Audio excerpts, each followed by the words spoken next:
No. I'm not sitting tonight.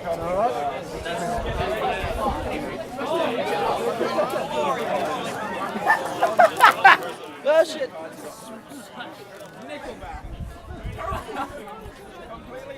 Today, we're looking at Jurassic Park. Nah, not really. Today we're doing furries, alright? Let's do it.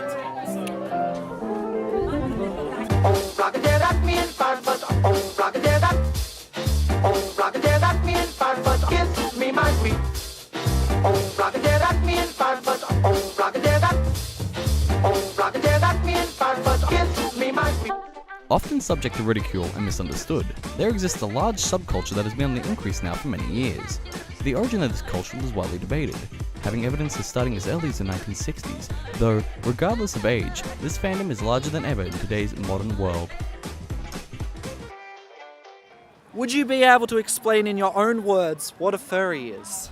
A furry is someone who's interested in the idea of an anthropomorphic animal, which means an animal which has human-like properties to it. To me, a furry would be an individual who's interested in avidly pursuing the art and talent craft of anthropomorphism, which is the term given to human characteristics applied to non-human entities.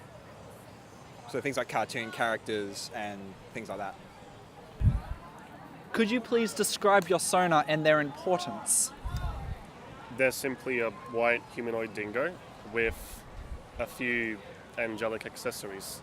Yes, fursona or furry persona, as I've come to know myself. He is a visual representation of what I sort of see myself in the furry fandom. He is a red and black wolf, which I've got right here. Their importance is that they have some markings and significance to certain points in my life, and that's what makes them meaningful to me. Sort of had the name Necroshade for a bit of a long time when I was doing online gaming, and the name sort of just stuck, and I gave a sort of a face to the character. How did you get into this? That's actually a funny story. Well, I found out that one of my colleagues was a furry in university last year. I actually entered the fandom through Team Fortress 2 memes. I saw a fursuit for the first time in my life, and I thought, hey, that's pretty good. I was watching music videos, and I found a furry music artist that made a meme, and I was hooked from there. The music was really funny. It was really cool. So yeah, a bit of a unique story, that one. Are you happy with the level of acceptance, or does that not bother you? Outside, it's a bit hit and miss. There's a lot of people that aren't really getting the whole picture, or they're sort of like seeing it from a very alienated point of view and very antagonistic point of view. And I think it's due to the lack of communication and the poor representation that people within the fandom that are portraying out. And that's it is the silent majority that are suffering from the very vocal minority of people that are giving everything a bad rap.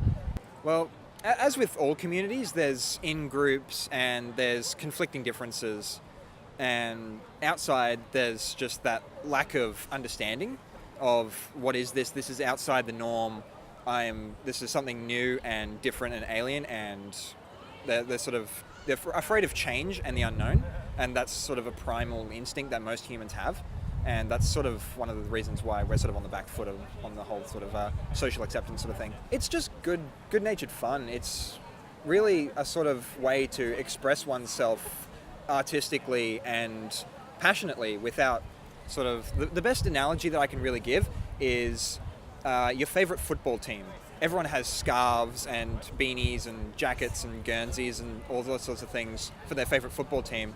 And we just have our favorite animal, and we have the art and the music and the costumes, and we sort of live that culture in that sort of same platform.